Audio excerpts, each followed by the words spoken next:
Bienvenue chers téléspectateurs, c'est Aline Taïbaro avec le journal du 14 juillet. Le vice-premier ministre et ministre des Affaires étrangères Damak Amakonnen est arrivé à Lusaka pour assister à la 41e session ordinaire du Conseil exécutif de l'Union africaine. La réunion ordinaire du Conseil exécutif de l'Union africaine réunira les ministres des Affaires étrangères des États membres. La 41e réunion ordinaire de cette année discutera pour donner plus de pouvoir au centre africain de contrôle des maladies.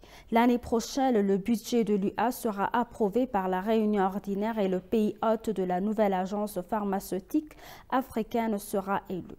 Il doit également évaluer l'état d'avancement des réformes institutionnelles du syndicat et définir l'orientation. Selon le ministère des Affaires étrangères, outre la 41e réunion du Conseil exécutif et une réunion conjointe se tiendra à Lusaka avec la participation des membres du bureau de l'Union et des présidents des communautés économiques régionales.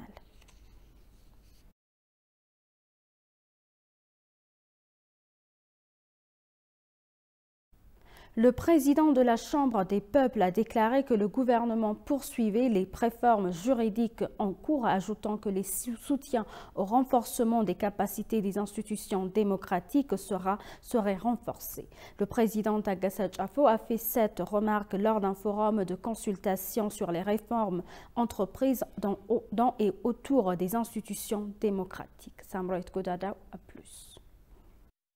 L'Éthiopie est engagée dans des réformes démocratiques au cours des dernières années. Des consultations ont eu lieu sur les réformes entreprises par les institutions démocratiques et les défis auxquels elles sont confrontées. S'exprimant à cette occasion, le président de la Chambre, Tagasa Tchafo, a souligné que le renforcement des institutions démocratiques est clé pour assurer la bonne gouvernance dans le pays. Les institutions démocratiques, à commencer par le Parlement, doivent être renforcées, a-t-il ajouté, et veiller à ce que les institutions aient une base solide est une priorité.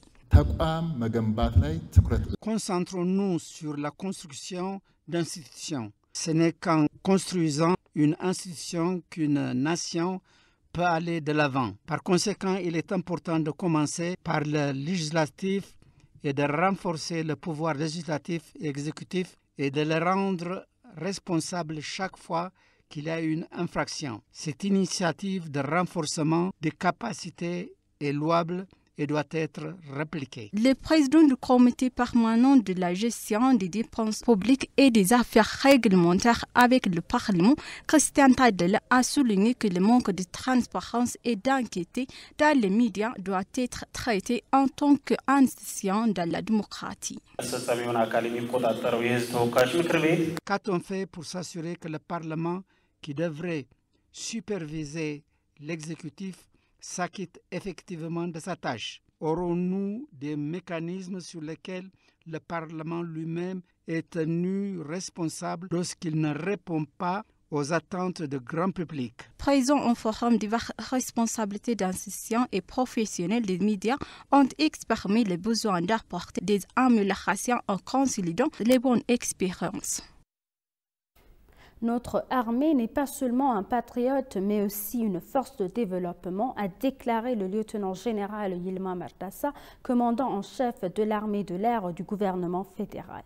Le 4e cycle du programme d'empreinte digitale verte institutionnelle de l'armée de l'air du gouvernement fédéral a été lancé sous le thème « Nettoyer, embellir et développer ». En conséquence, des travaux ont été effectués pour nettoyer et embellir les locaux de l'Institut. Le lieutenant-général Yilma Mardassa, commandant en chef de l'armée de l'air du gouvernement fédéral de l'Éthiopie, a déclaré à l'ENA que des travaux étaient en cours pour développer les terres vastes et fertiles de l'Institut, ajoutant qu'il était prévu de soutenir l'armée.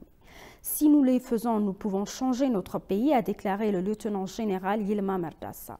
Le lieutenant-général Yilma Mardassa, commandant en chef de l'armée de l'air, a déclaré que l'armée n'est pas seulement un garde-frontière, mais aussi une force de développement. Il a dit que la plantation des semis de blé sera renforcée dans les prochains jours. Le général de brigade Haïlou Makonnen, commandant adjoint de l'armée de l'air, il a déclaré que l'Institut avait réussi à planter et à entretenir des semis. Il a dit « Nous travaillons maintenant pour bénéficier des produits non seulement en embellissant la cour et en labourant et en semant du blé. »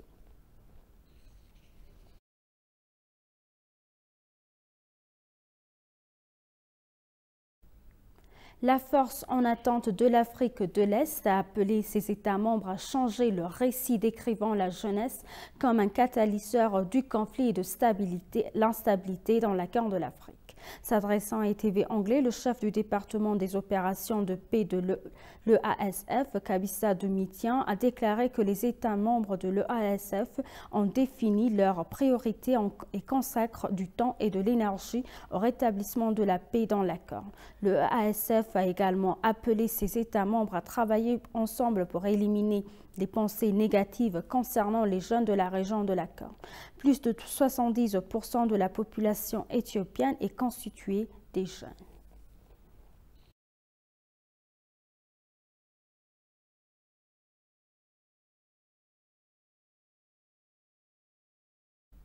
Un accord est conclu pour organiser la foire commerciale Éthio-Algérie selon le ministère des Affaires étrangères. L'ambassadeur extraordinaire et plénipotentiaire d'Éthiopie en Algérie, l'ambassadeur Nabiat Getachew, s'est entretenu avec le ministre algérien du Commerce extérieur Kamil Rezik sur les moyens de renforcer davantage les échanges entre les deux pays.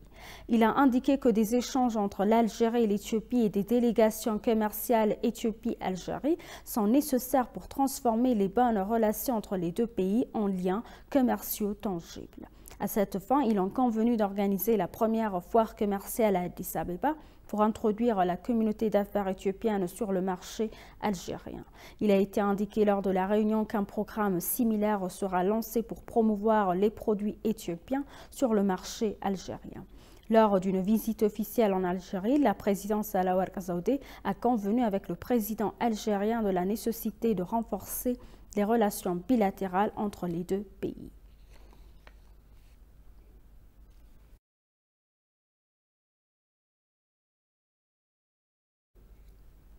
L'Éthiopie et le Japon ont signé un accord d'aide alimentaire d'une valeur d'environ 3,5 millions de dollars.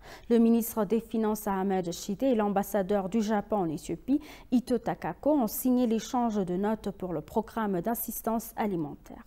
Quelques 2250 tonnes de riz japonais seront fournies à l'Éthiopie grâce à cette aide afin de lutter contre l'insécurité alimentaire dans le pays provoquée par divers facteurs, notamment la sécheresse, les conflits dans le nord et le nombre croissant des personnes déplacées.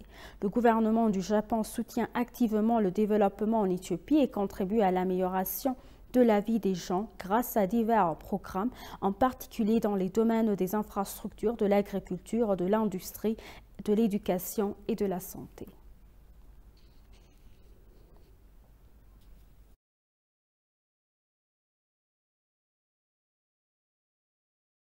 Le ministère des Transports et de la Logistique affirme qu'il s'est efforcé de réduire les coûts élevés du carburant et la pollution de l'air en utilisant des véhicules électriques. Un programme national de promotion des véhicules électriques a eu lieu à Addis Abeba. Tesfaye Welda Michael a plus.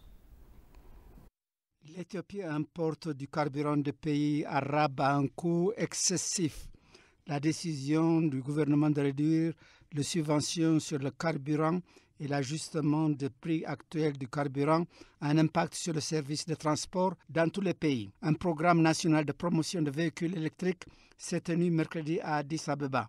La ministre des Transports et de la Logistique, Dagmawit Moges, a déclaré que son ministère s'efforçait de réduire les coûts élevés de carburant et la pollution de l'air en promouvant l'utilisation des véhicules électriques.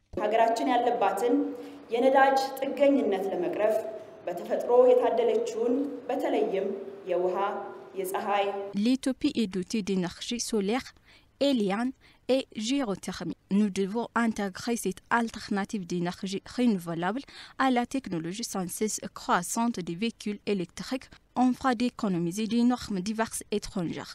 L'Éthiopie dépense au moins 4 milliards de dollars par an pour acheter du carburant.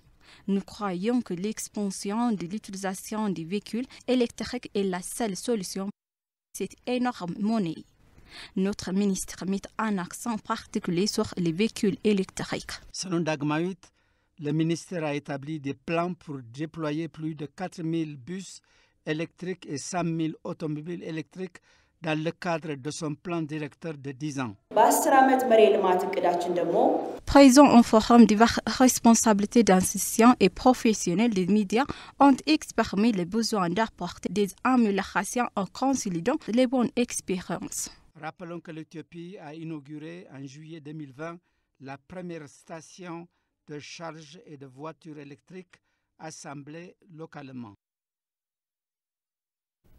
Chers téléspectateurs, nous vous rappelons les titres principaux.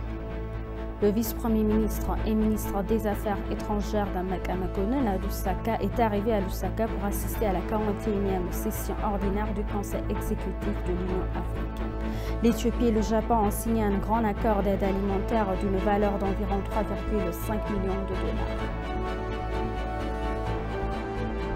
Merci, chers téléspectateurs. C'est la fin du journal. C'était Aline Tebaro avec le journal. Restez avec nous avec le reste des programmes. Bonjour.